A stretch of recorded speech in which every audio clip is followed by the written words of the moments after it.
नमस्कार। बिहार की बात में आपका स्वागत है।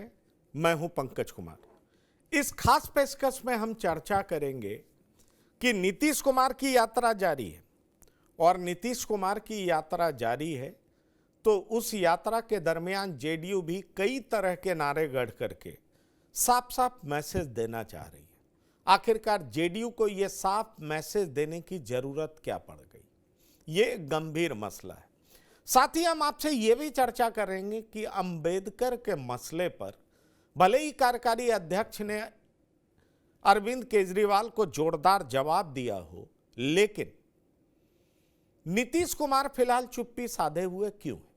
कहा यह जा रहा है कि चाहे अंबेडकर से जुड़ा मसला हो, चाहे सीएम फेस को लेकर के अमित शाह का बयान हो, नीतीश कुमार अच्छा खासा नाराज है और शायद नीतीश कुमार इन मसलों पर चुप्पी साध करके और अपने पार्टी के द्वारा स्लोगन गढ़ करके एक साफ मैसेज देना चाह रहे हैं। और उस साफ मैसेज का मतलब है कि चाहे आप मेरे साथ हैं तो भी आप मुझे हल्के में ना लें, और जो विरोधी है उसको भी एक मैसेज दे रहे हैं कि मैं तो सबका हूं। नीतीश मतलब विकास, नीतीश मतलब प्रयास, नीतीश मतलब समृद्धि, नीतीश सबके हैं, नीतीश सब कुछ है और नीतीश के बगैर बिहार में राजनीति नहीं हो सकती। तो सवाल यह उठता है कि अंबेडकर के मसले पर नीतीश कुमार की चुप्पी और फिर उस डैमेज कंट्रोल के लिए पूरी बीजेपी इकट्ठा होती है और कहती है उनके नेतृत्व में चुनाव लड़ेंगे। लेकिन जेडीयू दूसरे तरफ नारा गढ़ती है कि बात बिहार की हो तो बात सिर्फ नीतीश कुमार की हो, साल 2025 सिर्फ नीतीश।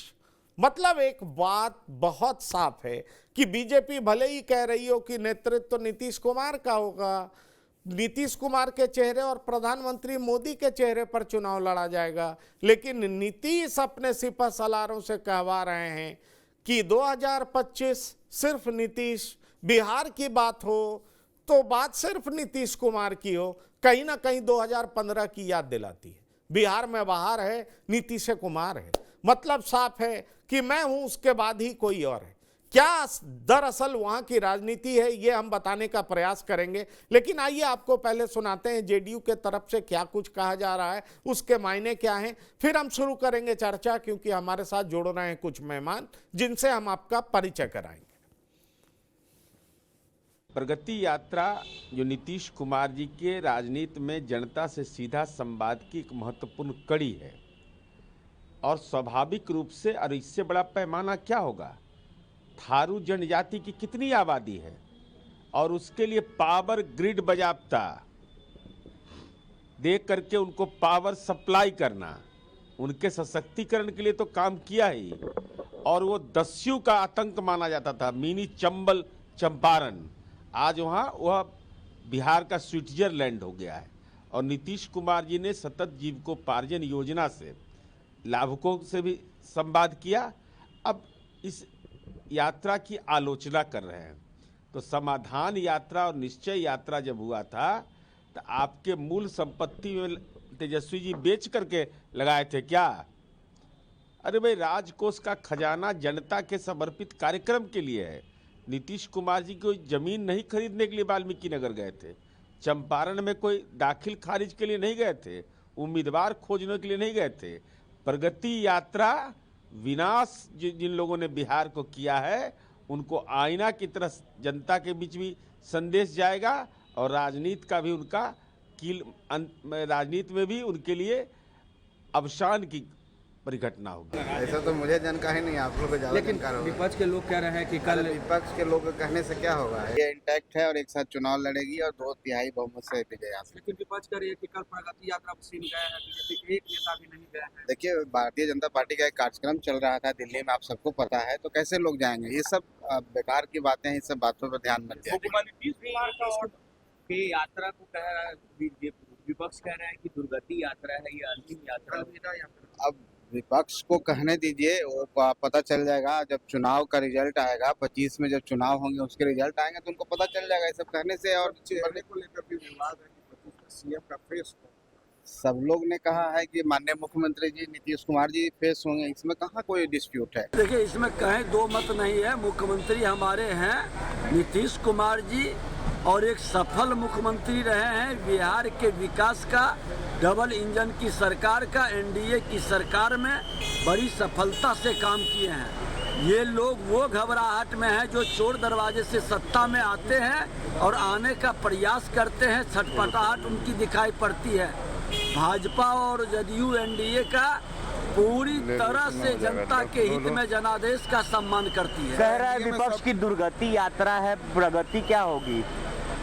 वो अराजकता फैलाने वाले जंगल राज के युवराज सोने के चम्मच लेकर जन्म लिए हैं। रानी के पेट से राजकुमार जो पैदा हुए हैं, वो सत्ता की लोलुपता में इस तरह के बयान देते हैं। बीजेपी के नेता, उप मुख्यमंत्री बयान तो सब कुछ दे रहे हैं, पर ये नहीं बोले सीएम का चेहरा नीतीश कुमार ही होंगे। इस बात में संशय है क्या? और जेडीयू सब बात साफ करा लेना चाहती है। क्या है असलियत? हम चलते हैं अपने मेहमानों के पास और हम ये जानने का प्रयास करेंगे कि दरअसल बिहार में चल क्या रहा है। चारों मेहमान जुड़ चुके हैं। रवि उपाध्याय जी, वरिष्ठ पत्रकार, विनय कुमार जी, वरिष्ठ पत्रकार, doctor Sanjay Kumar, political analyst, professor Sudhanshu Kumar, political analyst. आप सभी मेहमानों का बहुत बहुत स्वागत है। रवि उपाध्याय जी, सीधा सवाल आपसे है, ये कन्फ्यूजन किस बात का है? नेतृत्व तो बीजेपी कह रही है, क्या फेस पे कन्फ्यूजन है? और कन्फ्यूजन है इसलिए जेडीयू बार बार अपने पोस्टर के जरिए, ट्विटर के जरिए ये मैसेज दे रही है 2025 सिर्फ नीतीश, बात बिहार की हो, सिर्फ नीतीश कुमार की हो, तो कहीं ना कहीं कोई कन्फ्यूजन तो है।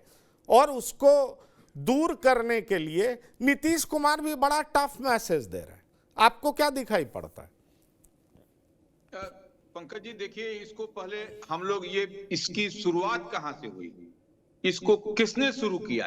इसको जितनी आप देख रहे हैं बिहार में जो राजनीतिक एक तरह से कहा जाए वो सरगर्मी या जो उथल पुथल जो भी दिखाई पड़ रहा हो, वो होगा नहीं होगा ये अलग विषय है, लेकिन दिखाई तो पड़ रहा है। उसको हम लोग देख रहे हैं, हम लोग डॉट से डॉट को मिला रहे हैं। तो इस बात को आप समझना पड़ेगा कि अमित शाह ने पिछले दिनों दो बात कही। एक तो अम्बेडकर के इशू पर कहा, और 2025 में बिहार में कौन सीएम का चेहरा होगा, यह जो है सो एनडीए की कोर कमेटी में घटक दलों के जब एनडीए की बैठक होगी उसमें निर्णय होगा। तो ये दो मुद्दे हैं और दोनों मुद्दे जो है सो गर्म किया हुआ है बिहार की राजनीति को। उसके बाद से अरविंद केजरीवाल का पत्र लिखना नीतीश कुमार को, यह भी एक मसला है। तो यह, और अरविंद केजरीवाल ने अंबेडकर जी के नाम पर ही पत्र लिखा था कि भाई ऐसा है कि नीतीश कुमार जी अब आप एनडीए से अलग हो जाइए, इस्तीफा कर दीजिए या अलग हो जाइए, जो भी है। उनको भी नहीं और नायडू को भी लिखा था। एनीवे, तो ये दो मुद्दे हैं। और नीतीश कुमार के चेहरे पर चुनाव होगा नहीं होगा, ये अब तक तो भारतीय जनता पार्टी कहती रही थी कि नीतीश कुमार ही 2025 में हमारे चेहरे होंगे। अब भारतीय जनता पार्टी की ओर से जो भारतीय जनता पार्टी के बिहार के नेता हैं, वह नीतीश कैबिनेट के मिनिस्टर भी हैं, इस बात को भी समझना पड़ेगा। और उनका बोलना कि नीतीश कुमार मुख्यमंत्री रहेंगे 2025 में, यह हम जहां तक समझ पाते हैं उनका बोलने का कोई मायने नहीं है। अगर यदि किसी को बोलना है भारतीय जनता पार्टी से तो विनोद तावड़े भाजपा के प्रभारी हैं बिहार मामलों के, वह बोले, जेपी नड्डा बोले। और अगर यदि पूरी तरह से इस पर पूर्ण विराम लगाना है, फुल स्टॉप लगाना है, तो अमित शाह स्वयं आकर के आगे बोल दें। देखिए, एक बात तो और समझनी होगी कि जब हम लोग बात करते हैं बिहार की, और देखिए एक मिनट, जेडीयू की ओर से ऑफिशियल ट्वीट आया है जो आपने पढ़ करके बताया, वह बगैर नीतीश कुमार के कहे हुए किसी को ताकत है कि वह निकाल देगा, वह कर देगा वह। और उसमें एक मैसेज भी उसमें हैशटैग में चल रहा है, नीतीश कुमार सबके। यह क्या संदेश जा रहा है, यह आप भी समझ सकते हैं, हम भी समझ सकते हैं। और उसके बाद से ही इस राजनीति में भूचाल। और नीतीश कुमार का देखिए, इन्वेस्टर समिट में अंतिम दिन जो उद्योग विभाग का जो कार्यक्रम था, नीतीश मिश्रा जिसके मंत्री हैं, नीतीश मिश्रा और नीतीश कुमार में क्या संबंध है, यह हमको बोलने के लिए मजबूर मत करिए आप। ये उस कार्यक्रम में नहीं जाना। और राजधानी पटना में तमाम जगह पर पोस्टर बैनर पटा हुआ था, नीतीश कुमार जाने वाले थे, ऑल ऑफ ए सडन उस दिन पूरा प्रोग्राम कैंसिल हो गया। राजगीर जाना था उनका भी। तो यह कहीं ना कहीं यह मैसेज है, लाउड एंड क्लियर मैसेज है। इसको हम समझे, आप समझिए, नहीं समझिए, वो दैट इज डिफरेंट, बट ये तो सामने स्पष्ट दिखाई पड़ रहा है ना, इसमें कहां दिक्कत है। और देखिए, प्रगति यात्रा पर है, वो अस्वस्थ, उनकी पार्टी के हर्षवर्धन सिंह जाकर के मिले प्रसन्नचित्त नीतीश कुमार को, उन्होंने दुपट्टा ओढ़ाया। नीतीश कुमार भी जो फोटो वायरल हुआ, जो फोटो है, यह कोई हम और आप नहीं करे, फोटो भी झूठ नहीं बोला करती। तो यह सब चीज तो स्पष्ट दिखाई पड़ रहा है पंकज जी, ये हो क्या रहा है जी। नहीं, तो ये स्पष्ट दिखाई पड़ रहा है, पर डॉक्टर संजय बताएंगे कि हो क्या रहा है। रवि जी कह रहे हैं हमको बोलने के लिए मजबूर मत करिए, तो हम इनको मजबूर नहीं करते हैं, आप ही बता दीजिए हो क्या रहा है। डॉक्टर संजय, ये क्या हो रहा है? नीतीश सबके, क्या कहना चाह रहे हैं नीतीश? हैशटैग नीतीश सबके, और अचानक से रात में तेजस्वी यादव भी पहुंच जाते हैं, तो वो क्या पटना का टेम्परेचर नापने आए थे क्या? मतलब ये चल क्या रहा है?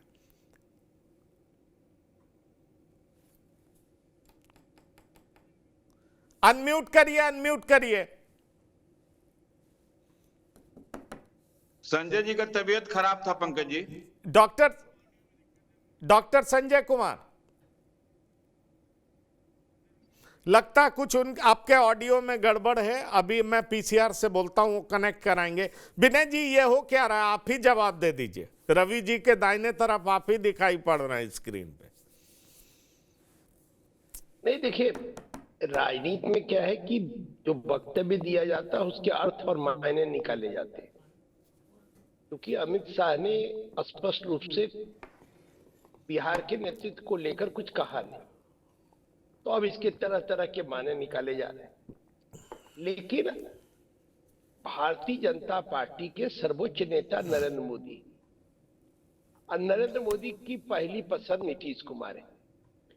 पिछली बार भी याद होगा, जब नीतीश कुमार की वापसी की बात हो रही तो सीधा नरेंद्र मोदी से कनेक्शन उनका बैठा।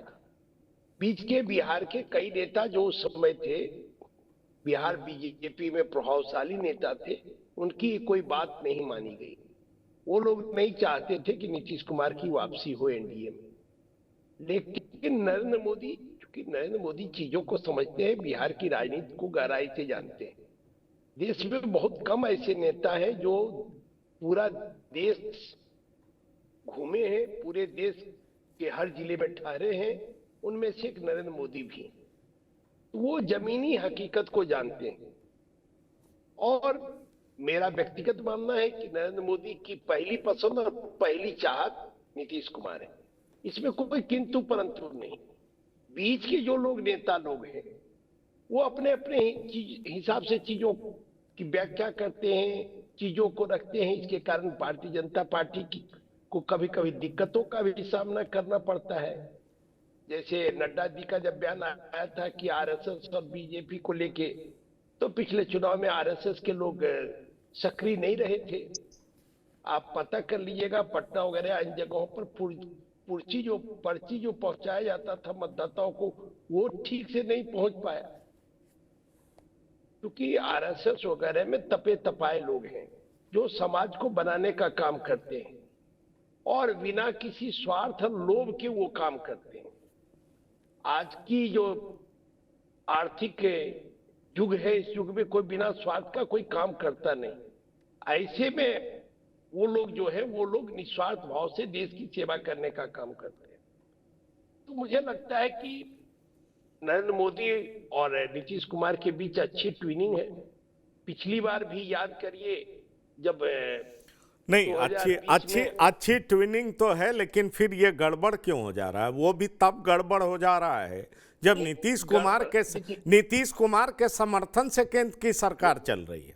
जबकि पिछले बार नीतीश कुमार नहीं भी समर्थन देते तो भी सरकार चलती।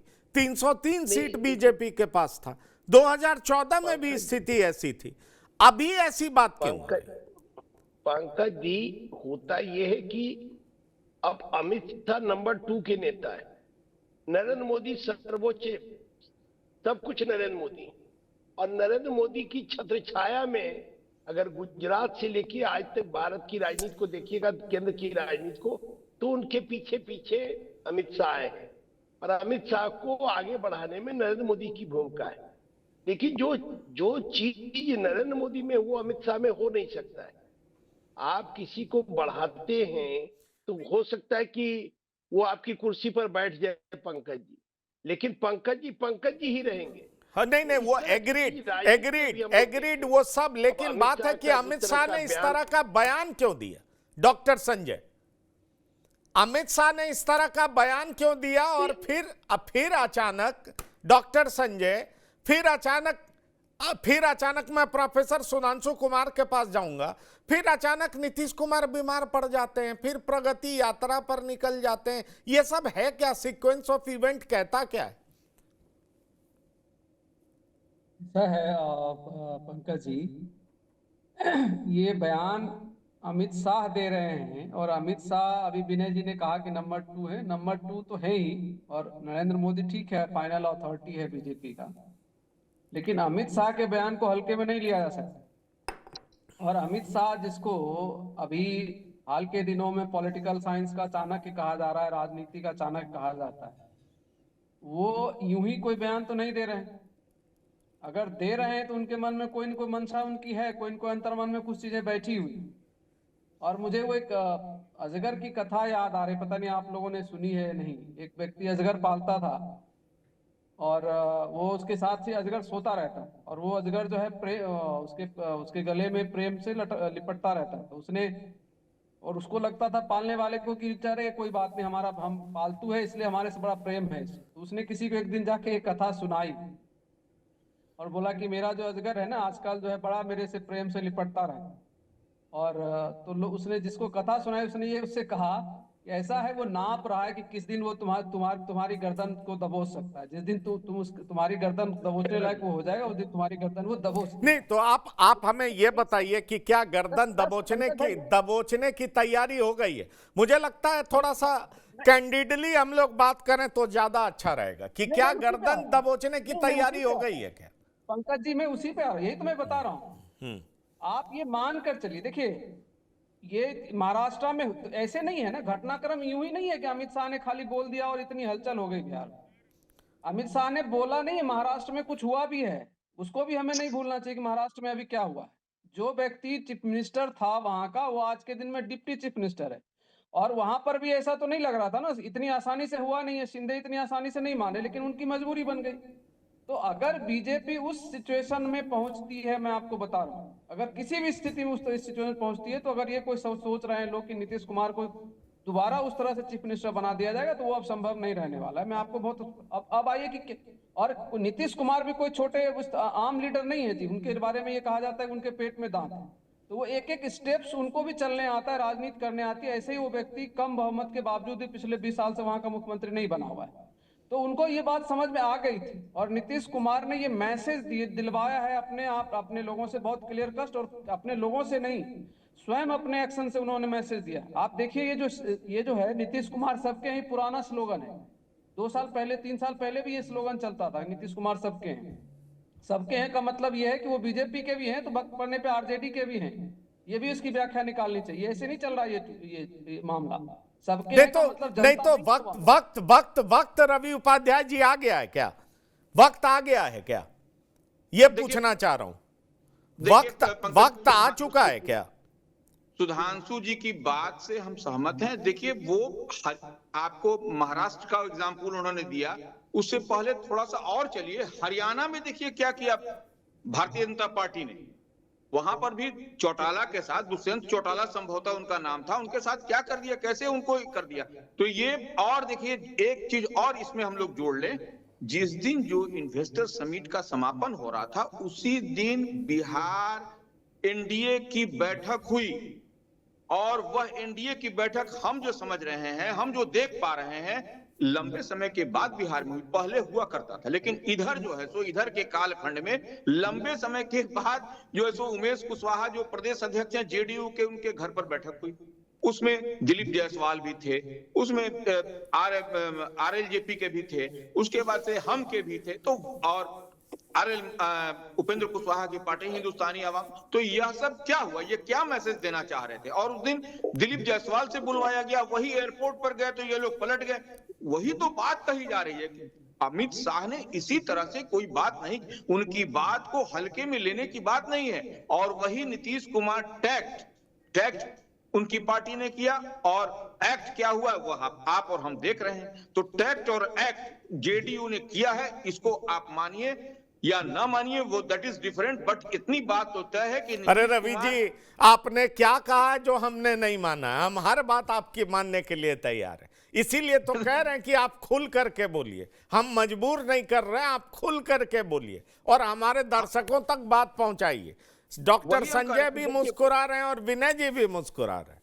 नहीं, वही कह रहे हैं कि वो इसको जितना नजदीक से आप हमारे साथ टैक्ट मत करिए जिससे कि हम एक्ट ना कर पाए। नहीं, हम तो फैक्ट रख रहे हैं पंकज जी, हम फैक्ट रख रहे हैं, लेकिन उसको भी बचाते हुए फैक्ट रख रहे हैं, इसलिए हम कह रहे हैं। तो ये देखिए, सवाल ये है कि नीतीश कुमार अगर यदि अस्वस्थ होते तो यह आपको दृश्य नहीं दिखाई पड़ता कि ठीक इधर समापन हुआ और उसके बाद उनका जो है सो फोटो उस तरह से आ रहा है। उसी दिन उनका जेडीयू के ऑफिशियल पोस्ट से यह सब आ रहा है कि नीतीश कुमार सबके हैं, और देर रात अंधेरे में तेजस्वी यादव जो प्रतिपक्ष के नेता हैं, वह बिना अपना गार्ड सिक्योरिटी सबको छोड़ करके स्वयं गाड़ी चलाते हुए पटना में निकल गए देर रात। यह क्या बताता है? यह सब घटनाक्रम बहुत तेजी के साथ बदला है बिहार में।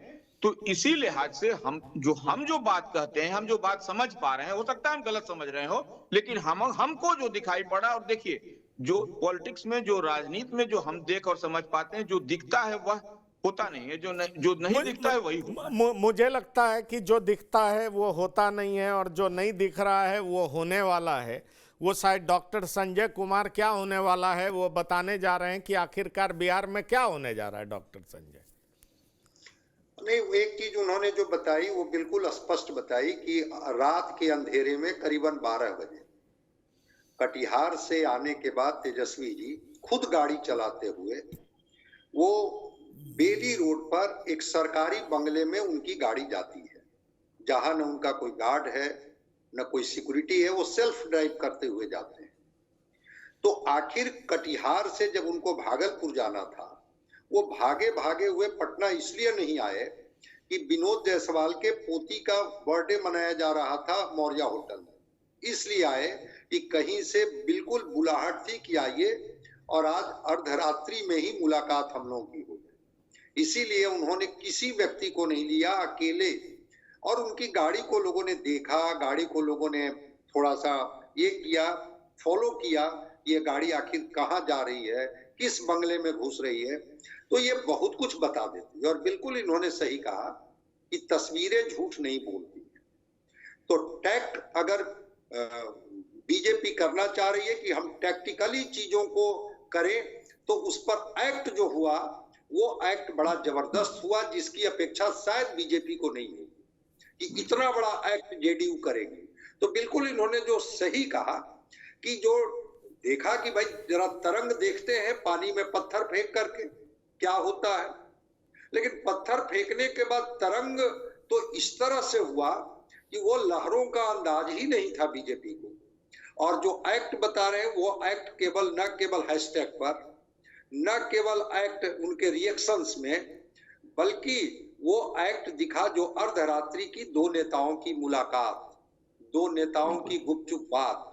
तो बिल्कुल इन्होंने सही कहा कि वो चीजें अब दिख रही है। आज तो आरजेडी ने अपने सारे विधायकों को बुला लिया है पटना में, उनकी बैठक चल रही है। और अगर कुछ नहीं, अगर उस तरह की बात होती तो इतनी जल्दीबाजी की गुंजाइश नहीं होती। एक दूसरी बात जो बार बार कहा जा रहा है, फुल पेज का विज्ञापन आता है अखबार में कि भाई इतने अरब का, इतने 1,80,000 करोड़ का निवेश होने जा रहा है, मुख्य अतिथि है नीतीश कुमार।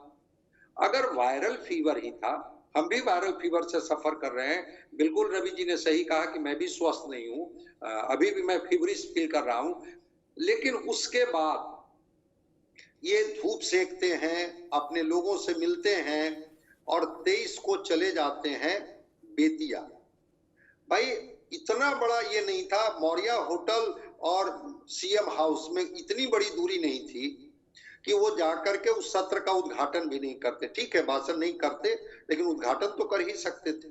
इंतजार होते रहा और इन्होंने सारे कार्यक्रम को रद्द कर दिया। पटना के कार्यक्रम को, राजगीर की बात मान भी ली जाए, सारे कार्यक्रम को रद्द कर दिया, दूरियां बना ली, मिलने से मना कर दिया, और किनसे मुलाकातें हुई और किनसे बातें हुई, अब रवि जी के बाद कुछ छायावाद में बोलने की जरूरत नहीं है।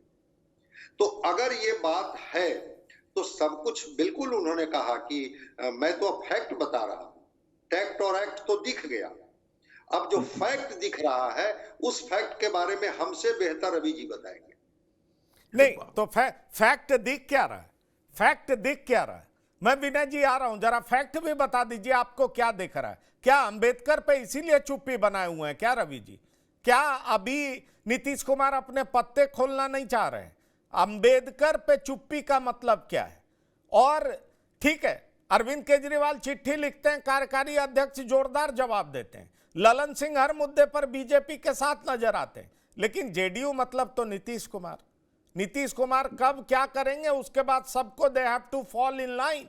अगर नहीं आए तो उनका हसर वही होगा जो आरसीपी सिंह का हुआ। तो फैक्ट है क्या?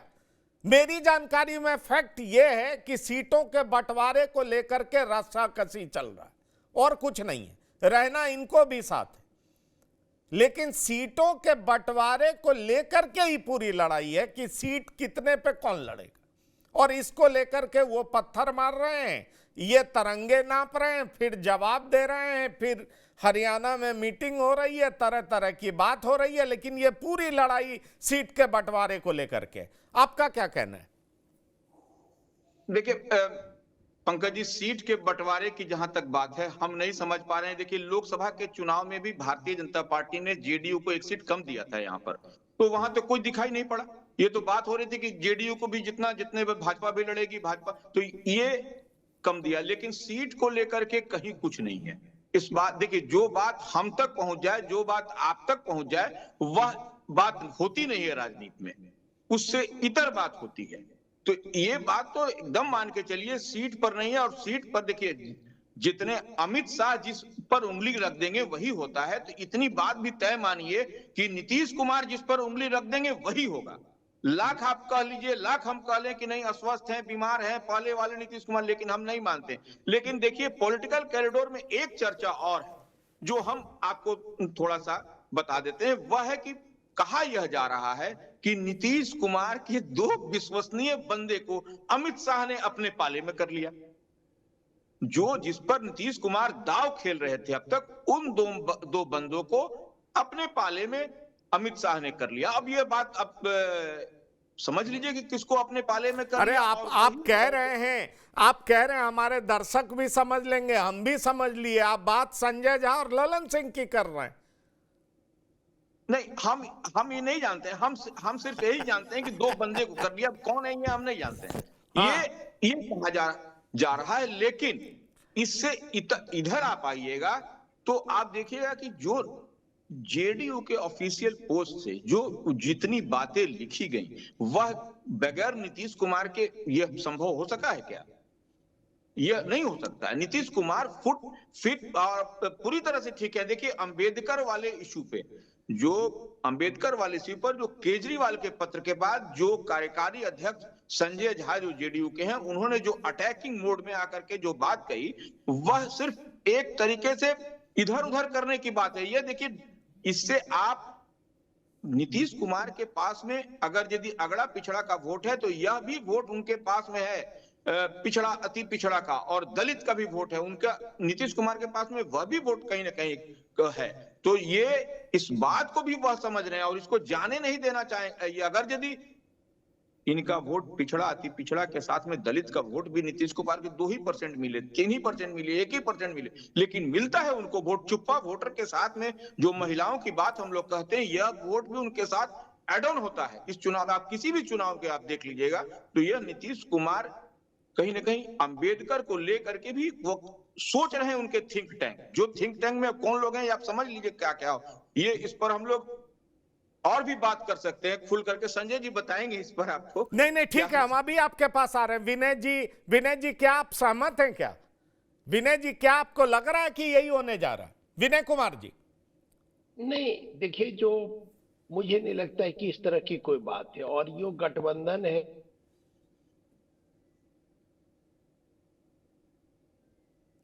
विनय जी, जी हाँ, बोलिए बोलिए।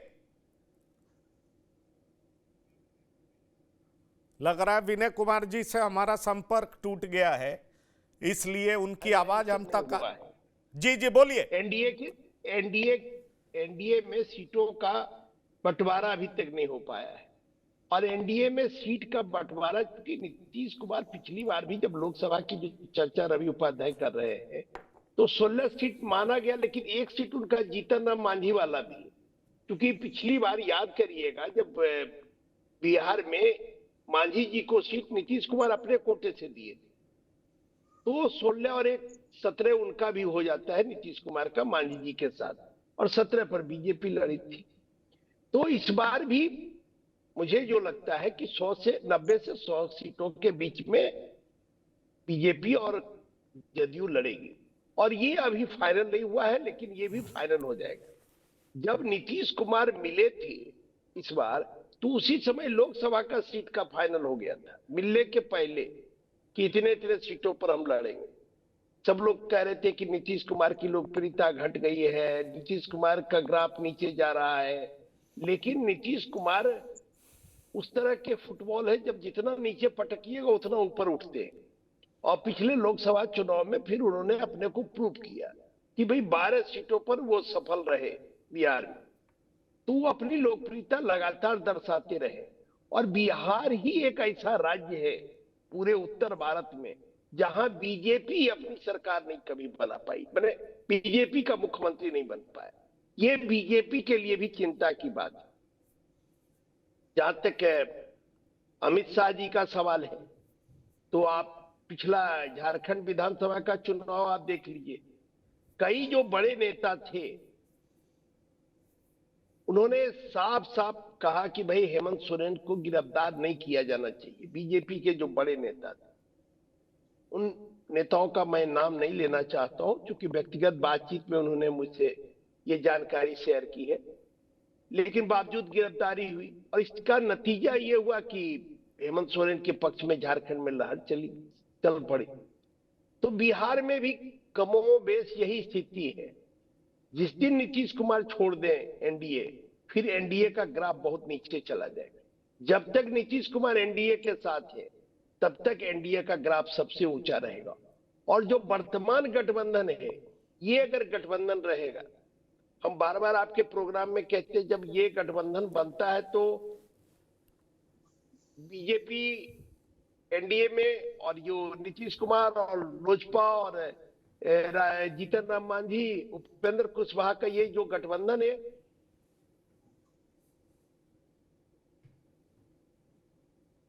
लग रहा फिर आप जी। और उनसे जब व्यक्तिगत बातचीत होगी तो वो लोग भी स्वीकार करते हैं कि ये गठबंधन अगर रहा तो हमारे जीतने की संभावना 20% होगी। 80% संभावना, जो अगर व्यक्तिगत बातचीत में बता, पार्टी लाइन पर या कहीं टीवी चैनल पर बोलना हो तो वो अपनी जीत की बात करेंगे।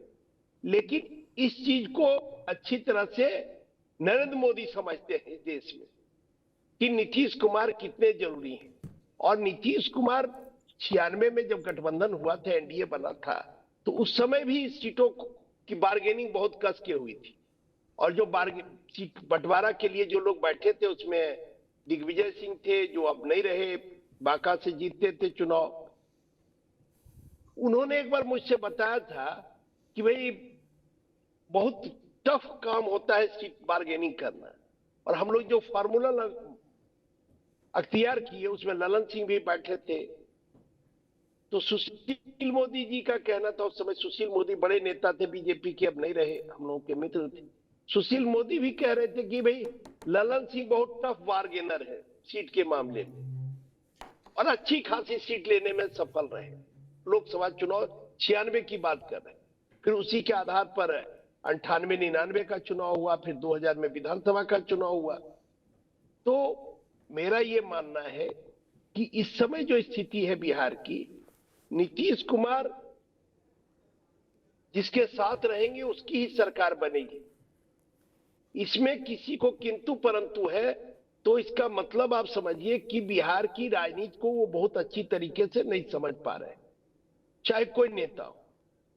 और इसलिए आप देख रहे होंगे इन दिनों चिराग पासवान भी इन चीजों को समझ गए, और चिराग पासवान भी जबरदस्त ढंग से बैटिंग कर रहे हैं नीतीश कुमार के नहीं, आप जो बात कह रहे हैं मैं आपसे सहमत भी हूं। मेरे पास तो जानकारी ये है कि अगर नीतीश कुमार एनडीए से गए तो जीतन राम मांझी जाएं या नहीं जाएं, चिराग पासवान भी उनके साथ जाएंगे। दरअसल आजकल नीतीश कुमार के 3 भतीजे हो गए। एक तो आरजेडी के युवराज हैं, या कह लीजिए अब तो महाराज हो गए हैं, तेजस्वी यादव। दूसरे सम्राट चौधरी बड़ी तेजी से भतीजा बने हैं, और तीसरा उनसे तेजी से चिराग पासवान बनने में लगे हुए हैं। और अब इन तीनों को भरोसा है कि चाचा उनके सिर पर हाथ रखेंगे। डॉक्टर संजय, ये जो स्थिति बन रही है बिहार में, क्या आपको लग रहा है ये 2 कौन लोग हैं जिनको बीजेपी ने हथिया लिया? इसका मतलब जो रवि उपाध्याय जी कह रहे थे बीजेपी ने हथिया लिया, इसका मतलब क्या एमपी एमएलए को भी सेट कर लिया? क्या इस तरह का माहौल बन रहा है?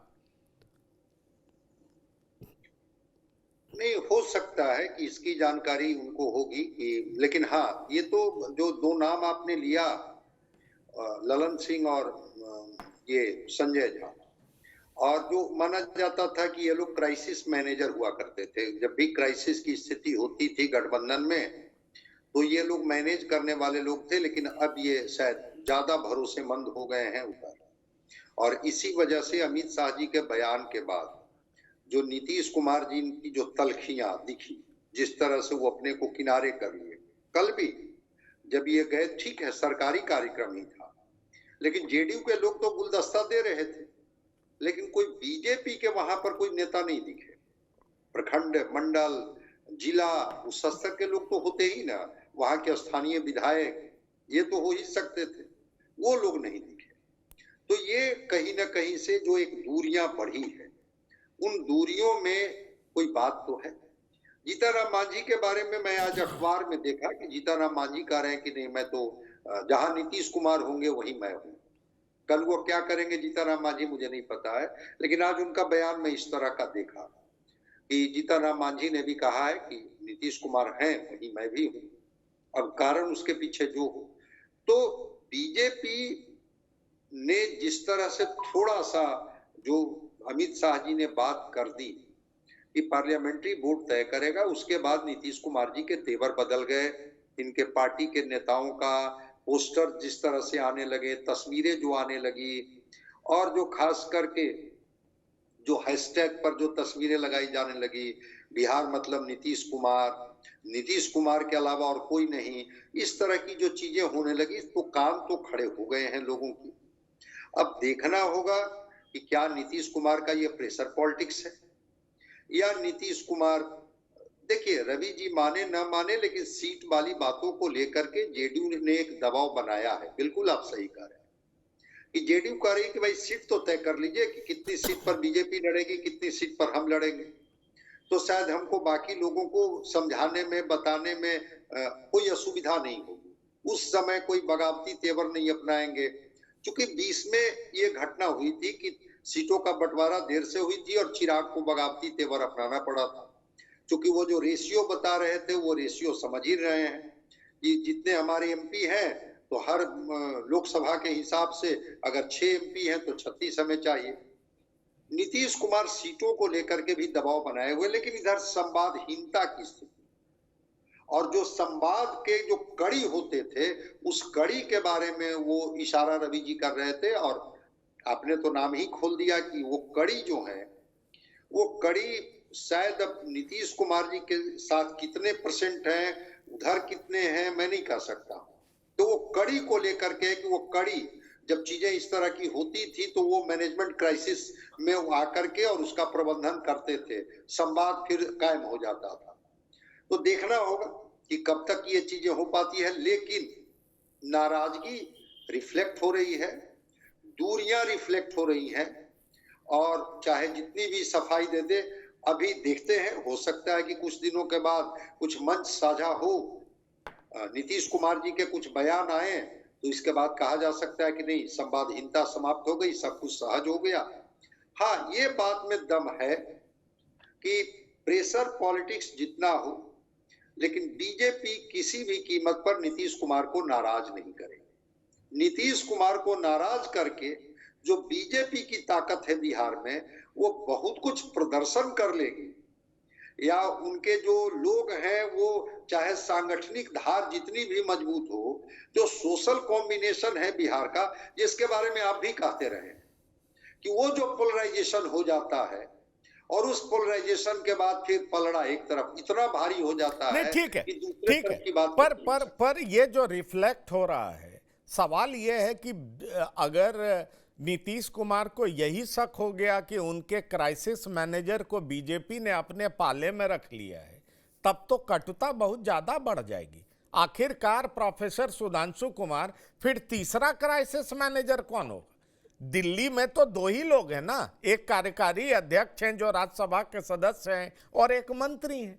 अगर इन दोनों पर ही शक हो जाएगा नीतीश कुमार को कि ये बीजेपी के पाले में चले गए, तो फिर तीसरा कौन होगा जो केंद्र और राज्य के बीच में सेतु का काम करेगा? सवाल ये, अगर इस तरह की बात है, जिस तरह की चर्चा अभी थोड़ी देर पहले रवि उपाध्याय जी ने की, तो तीसरा कौन होगा?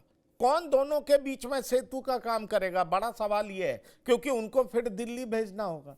पटना में रह करके तो यह काम संभव नहीं है।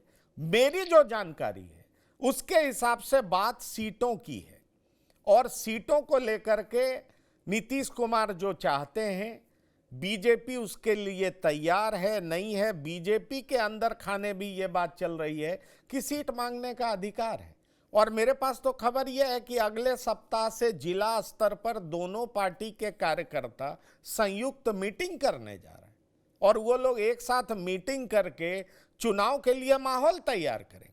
ऐसे में सवाल उठता है कि अगर शीर्ष नेता जेडीयू का ये मैसेज देंगे, तो फिर दोनों पार्टी के कार्यकर्ता आपस में मिलजुल करके कैसे एक रणनीति तैयार करेंगे और आरजेडी और इंडिया ब्लॉक को हराने के लिए किस तरीके का प्रयास करेंगे? प्रोफेसर सुधांशु कुमार जी, एक चीज तो पिछले लगभग 4 महीने से, या ये कह सकते हैं लोकसभा के तुरंत बाद, बिहार ही एक ऐसा राज्य है जहां पर दोनों तीनों दलों ने अपनी अपनी चुनावी तैयारियां शुरू कर दी। साल भर पहले से वहां चुनावी तैयारी चल रही है, और हम लोग पहले इसको डिस्कस कर चुके हैं। कांग्रेस और आरजेडी के संदर्भ में ये डिस्कशन हो चुका है। वहां पर भी यही सारी बातें थी कि भाई हर कोई अपने अपने लिए अपनी ताकत बढ़ाने की कोशिश कर रहा है। अभी क्या है, यहाँ पर सारी चीजें चल रही होंगी जो क्योंकि जो तैयारी है आप देखिए इनके दलों की, नीतीश कुमार जी का ये पैटर्न रहा है, हर चुनाव से पहले वो यात्रा अपनी निकालते हैं, और उनके यात्रा का स्वरूप भी और यात्राओं से अलग होता है। तो उसकी तैयारी तो पहले से घोषित थी, जो अब शुरू है, चल रही है, जो अभी प्रगति यात्रा की बात चल रही है। दिक्कत क्या होगी, क्योंकि एक संशय का तो मन में पहले से होगा ही, जेडीयू के अंदर ये संशय रहा ही होगा, क्योंकि इस बार उनकी विधानसभा में सीटें कम है, तो उनके अंदर दोनों दलों में अब ये चल तो रहा ही होगा, क्योंकि पहले वाली स्थिति नहीं थी सीट के हिसाब से, तो वो दोनों अपनी अपनी तरह से प्रेशर बनाएंगे। लेकिन जो सच्चाई है बिहार की, कि बिहार में नीतीश कुमार ने बार बार ये प्रूफ किया है, सारी बाधाओं के बाद, सारे संकटों के बावजूद भी, कि उनकी ताकत कहीं से कमजोर नहीं होती है, और वो जिस तरफ जाते हैं उसी तरफ की जीत होती है। ये भी तय है, जिस तरफ चले जाएंगे उस तरफ जाएंगे। और वो अभी लोकसभा में सब लोग, अभी विनय जी कह रहे थे कि लोकसभा के दौरान हम सारे लोग, लगभग हम लोग भी मान रहे थे कि शायद इतनी अच्छी स्थिति नीतीश कुमार जी की नहीं रहेगी, पर उन्होंने अपने आप को प्रूफ किया। केवल जो आश्चर्यजनक जो घटना हुई है वो अमित शाह जी के बयान का है, क्योंकि अमित शाह जी जिस तरह के पॉलिटिकली जितना साउंड हैं, और उस समय में नीतीश कुमार जी के रहते हुए ऐसा बयान देना, वो अपने आप में आश्चर्यजनक था। क्योंकि नीतीश को कोई हल्के में नहीं ले सकता है, अगर जिसकी भी पॉलिटिकल समझ है। आप अगर हल्के में नीतीश को लेने की गलती करते हो तो नीतीश कुमार तुरंत रिएक्ट करते हैं, जो उन्होंने रिएक्ट किया, और ये एक बार नहीं देखा गया।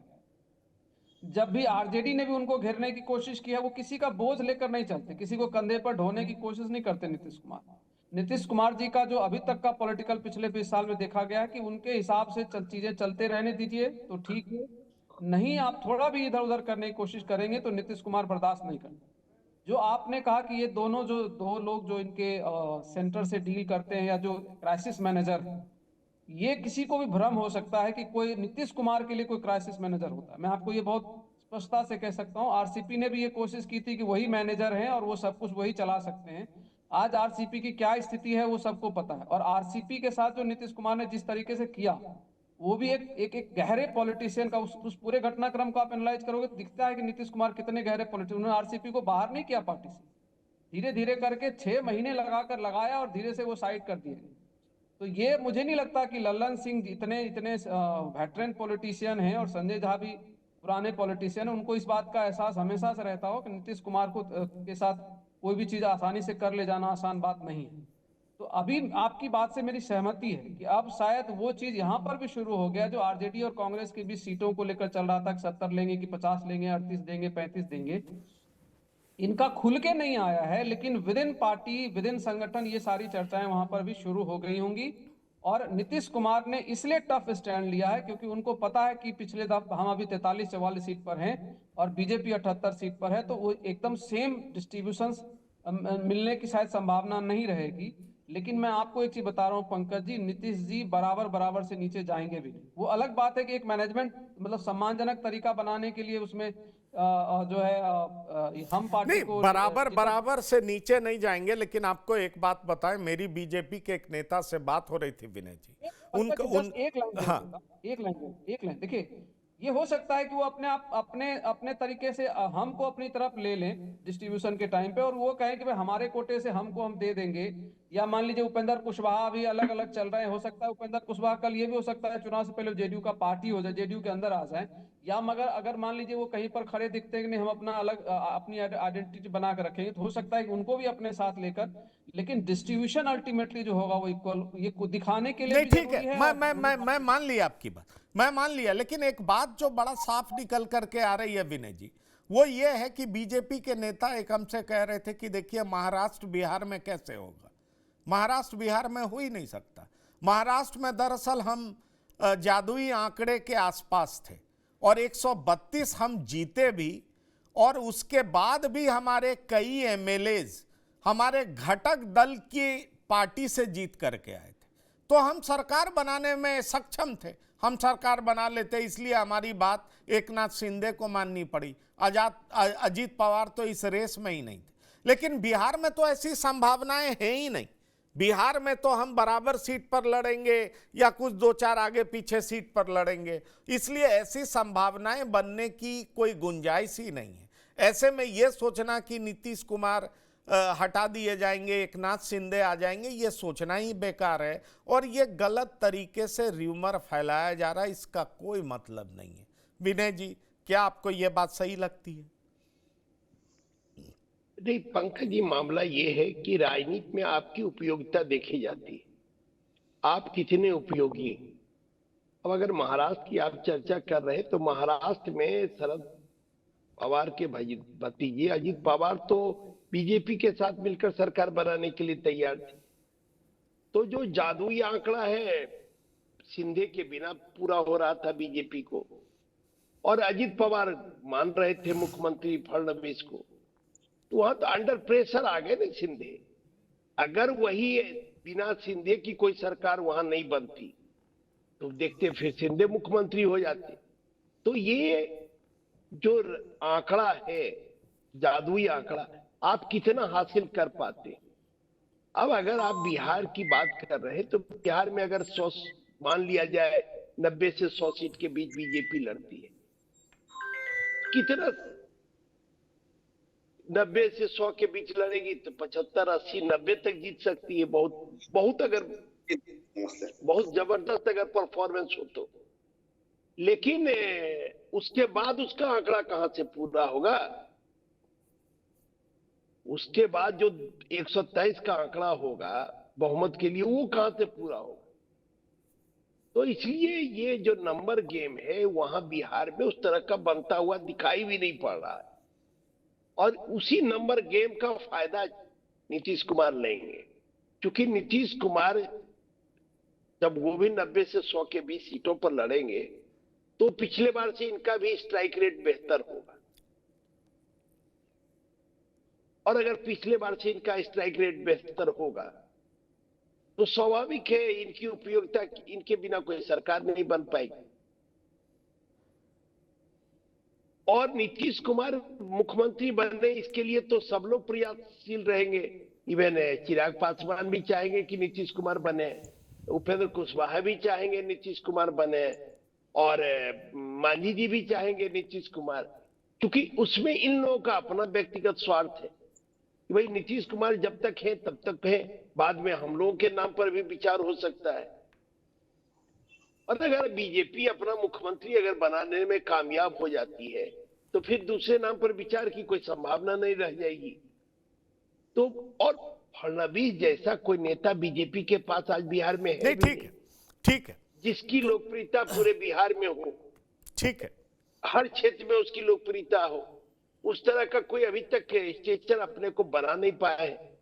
ठीक है, लोग हैं, मुख्यमंत्री हैं, दो मुख्यमंत्री हैं, कई मंत्री हैं, लेकिन उनकी जो क्षमता है कुछ क्षेत्रों तक ही सीमित रहती है। पेन इंडिया जो कहते हैं, ये पेन बिहार का कोई वो नेता अभी तक अपने को स्थापित नहीं कर पाए। और दूसरी तरफ अगर आप देखिएगा तो चिराग पासवान का कद तेजी से बढ़ रहा है। इवन असम के मुख्यमंत्री तो कह रहे थे कि अगर चिराग पासवान हम लोगों के साथ आ जाए तो हम लोग उनको नेता बना देंगे। एक बातचीत में चर्चा हो रही थी, उस दौरान उन्होंने कहा। तो मुझे लगता है कि आज भी बिहार में सर्व स्वीकार्य नेता के रूप में नीतीश कुमार है, जिनके नाम पर कोई किंतु परंतु नहीं। और नीतीश कुमार दिल्ली में केवल और केवल नरेंद्र मोदी से उनकी दोस्ती है, नीचे के नेता को वो लगाते भी बहुत नहीं। और नीतीश कुमार का ये शुरू से स्वभाव रहा है। वाजपेयी जी के समय में भी वाजपेयी जी और आडवाणी जी को केवल मानते थे, क्योंकि आडवाणी जी नीतीश कुमार को प्रमोट करते। लेकिन मैं एक और तरफ ध्यान दिलाना चाहूंगा। डॉक्टर संजय आप हैं हमारे साथ? डॉक्टर संजय जी मैं हूं। डॉक्टर संजय, ये आरजेडी की जो बैठक की आपने बात कही है, उसमें क्या होने जा रहा है? नहीं, देखिए, वो तो उनकी बैठक है। अब बैठक में वो लोग क्या निर्णय लेते हैं, कौन सी बात हो रही है, वो तो वो बताएंगे।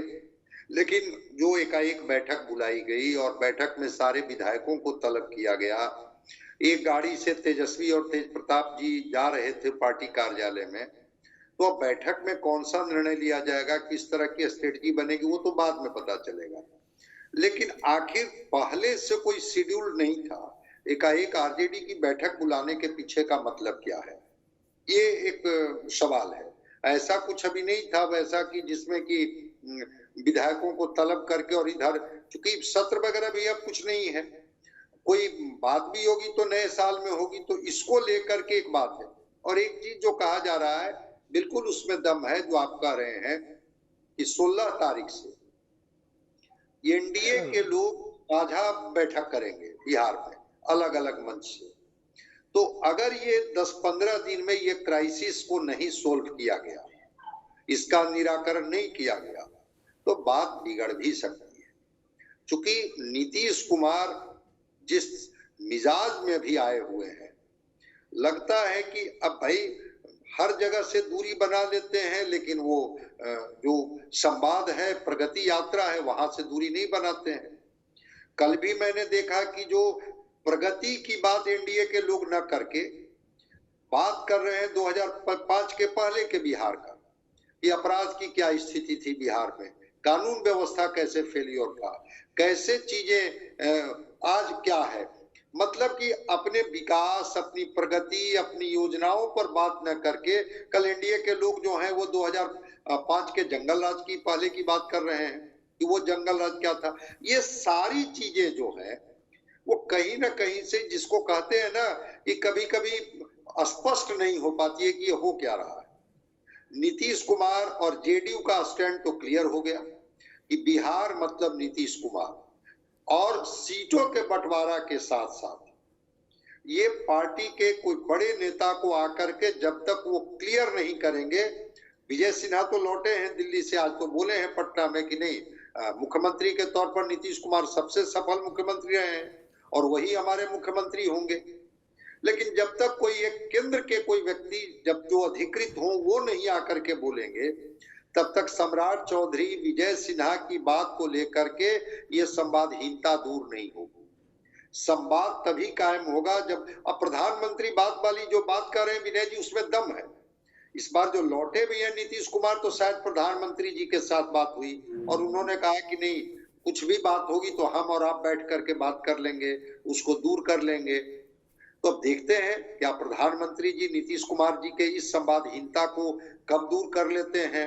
अमित शाह जी के उस बात पर कब विराम लगा दिया जाता है कि नहीं नहीं, नहीं नेता नीतीश कुमार होंगे, 2025 में मुख्यमंत्री नीतीश कुमार होंगे, इस तरह की बात को आकर के बोल देते। ठीक है, तो क्या होगा ये अगला 10-15 दिन तय करेगा। लेकिन एक बात तो बहुत साफ है कि जेडीयू ने अपने तरफ से बहुत साफ मैसेज दे दिया। दूसरी बात ये भी चर्चा का विषय बना हुआ है कि जेडीयू के 2 क्राइसिस मैनेजर को बीजेपी ने हथिया लिया है और इसलिए जेडीयू में शक और संशय बना हुआ है, जो कि हमारे एक पैनलिस्ट रवि उपाध्याय जी कह रहे थे। और डॉक्टर संजय कुमार, आप भी इस बात की चर्चा को लेकर के बात कर रहे हैं। नहीं पंकज जी, एक चीज है, देखिए जहां तक ललन सिंह जी का प्रश्न है, ललन सिंह जिस गठबंधन के साथ रहते हैं बड़ी मजबूती के साथ रहते हैं। नहीं बिल्कुल, नेचर में ये चीज है। जब आरजेडी के साथ थे, आरजेडी के साथ थे तो कहा जाता था कि लालू के सबसे निकट नहीं, ठीक है, मैं बिल्कुल, आप ठीक कह रहे हैं और आप ठीक कह रहे हैं। और संजय झा की भी खासियत ये है कि संजय झा को जितनी उपलब्धि मिली जदयू और नीतीश कुमार के कारण। नहीं ठीक, तो मुझे नहीं लगता है कि इनको कोई, बिल्कुल सवाल यह है कि ये जो भी शक पैदा हुआ है उसको लेकर के मुझे लगता है कि बीजेपी के बड़े नेता अगर वाकई इस शक को दूर करना चाहेंगे तो एक मैसेज तो बहुत साफ जाएगा कि नीतीश का नेतृत्व ही नहीं होगा, बल्कि 2025 में सीएम फेस भी वही होंगे और एनडीए जीतती है तो मुख्यमंत्री भी वही होंगे। लेकिन आरजेडी ने आनंद फानन में मीटिंग क्यों बुलाई है, यह भी गहरा शक पैदा करता है। अब यह देखना दिलचस्प होगा कि पटना के राजनीतिक गलियारे में आने वाले कुछ घंटों में क्या कुछ होने जा रहा है। बिहार की बात में इतना ही। विनय कुमार जी, प्रोफेसर सुधांशु कुमार और डॉक्टर संजय कुमार, इस प्रोग्राम में शिरकत करने के लिए बहुत बहुत धन्यवाद और शुक्रिया। तो बिहार की बात में इतना ही। ताज़ा तरीन खबरों के लिए आप लगातार TV9 देखते रहिए। धन्यवाद, नमस्कार।